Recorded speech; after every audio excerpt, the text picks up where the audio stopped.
Hi అండి అందరికీ. అందరూ బాగున్నారా అండి? మేమైతే చాలా బాగున్నాము. మీరు కూడా బాగున్నారని అనుకుంటున్నాను. బాగోవాలని కోరుకుంటున్నాను. ఈ వీడియో వచ్చి చిలుకూరు బాలాజీ స్వామి టెంపుల్ అండి. నేను ఎప్పటి నుంచో అనుకుంటున్నాను చిలుకూరు బాలాజీ స్వామి టెంపుల్కి వెళ్ళాలి అని. హైదరాబాద్ వచ్చాను కదండి, అందుకని చిలుకూరు బాలాజీ స్వామి టెంపుల్కి వెళ్ళాను. ఇప్పటికైతే నేను అనుకున్నది అయ్యింది. ఎందుకంటే ఎప్పటి నుంచో చిలుకూరు బాలాజీ స్వామి టెంపుల్కి వెళ్ళాలి అన్న కోరిక అయితే నాకు తీరింది. అక్కడ మనం ఏదైనా కోరిక కోరుకొని 11 ప్రదక్షిణలు చేసి ఆ కోరిక తీరాక 108 ప్రదక్షిణలు చేస్తాము అని మొక్కుకుంటే కనుక తప్పకుండా తీరుతుందన్న నమ్మకం అయితే అందరిలో ఉందండి. నిజంగా వెంకటేశ్వర స్వామి కలియుగ ప్రత్యక్ష దైవం కదండి.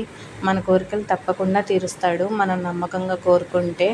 అందుకనే మనం ఏదైనా కోరిక కోరుకొని 11 ప్రదక్షిణలు చేయాలండి. చేశాక ఆ కోరిక తీరిన తర్వాత వచ్చి మనం 108 ప్రదక్షిణలు అయితే చేయొచ్చు అంట.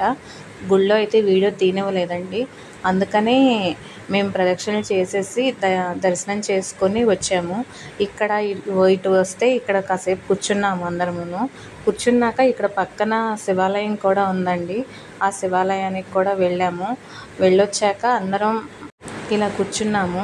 చాలా గోవింద గోవింద అనే నామస్మరణ, మళ్ళీ శ్రీరాముని గీతాలు అయితే చాలా ఆ రోజు ఎక్కువగా పాడుతూనే ఉన్నారండి. కీర్తనలు చేస్తున్నారు. అక్కడికి వచ్చిన వాళ్ళకి కూడా ఎవరైనా పాడతారా అనే అవకాశం కూడా ఇచ్చారు. కొంతమంది పాడారు కూడాను. శ్రీరాముని గీతాలు, ఆంజనేయ స్వామి, హనుమాన్ చాలీసా అలా చదివారండి చాలామంది. అక్కడ కనిపించే గుడి శివాలయం అండి. అక్కడ వెంకటేశ్వర స్వామి దర్శనం అయిపోయాక ఇటు వచ్చి మేము ఈ గుళ్ళకి కూడా వెళ్ళాము. ఈ గుళ్ళోకి వెళ్ళొచ్చాక ఇలా చాలాసేపు కూర్చున్నామండి. చాలా ప్రశాంతంగా ఉంది.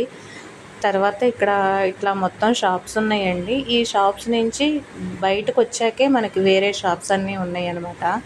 ఇది శివాలయం దగ్గరికి కూడా అక్కడికి వచ్చిన ప్రతి వాళ్ళు శివాలయానికి కూడా వెళ్ళి దర్శనం చేసుకుంటున్నారు.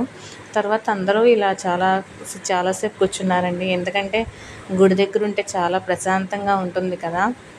చిలుకూరు బాలాజీ స్వామి టెంపుల్కి ఉన్న ప్రత్యేకత అయితే మన కోరిన కోరిక తప్పకుండా తీరుతుంది మనం ప్రదక్షిణలు చేసి మొక్కుకుంటే అన్న నమ్మకం ప్రతి ఒక్కరికి ఉంటుందండి. అందుకే 11 ప్రదక్షిణలు చేసి మనం మొక్కుకుని వచ్చి 108 ప్రదక్షిణలు చేసుకుంటారండి. చాలామంది ప్రదక్షిణలు చేశారు కూడా. మేము అక్కడ ఉన్నప్పుడు గుడి చుట్టూ ఉన్న ప్రాంగణం అంతా కూడా ప్రదక్షిణలు చేస్తూనే ఉన్నారు. ఎందుకంటే కొంతమంది 11 ప్రదక్షిణలు చేసేవాళ్ళు ఉన్నారు, 108 ప్రదక్షిణలు చేసేవాళ్ళు ఉన్నారు. తర్వాత కొంచెం క్రౌడ్ ఎక్కువ అయ్యాక బయట చేయమన్నారు 108 ప్రదక్షిణలు చేసేవాళ్ళని. చాలామంది బయటకు వెళ్ళి చేశారు. ఇంకా అప్పుడు మాకైతే దర్శనం బాగా జరిగిందండి. ఆ రోజు అంత లైన్ అయితే లేదు. మీ అందరికి కూడా వీడియో నచ్చిందని అనుకుంటున్నానండి. ప్లీజ్ నా వీడియో నచ్చితే కనుక ప్లీజ్ లైక్ చేయండి, షేర్ చేయండి, సబ్స్క్రైబ్ చేయండి. ఇటు పక్కనంతా ఇలా షాప్స్ ఉన్నాయి. ఆ వెంకటేశ్వర స్వామి ఆశీస్సులు అందరికీ ఉండాలని కోరుకుంటున్నానండి. Thank you for watching.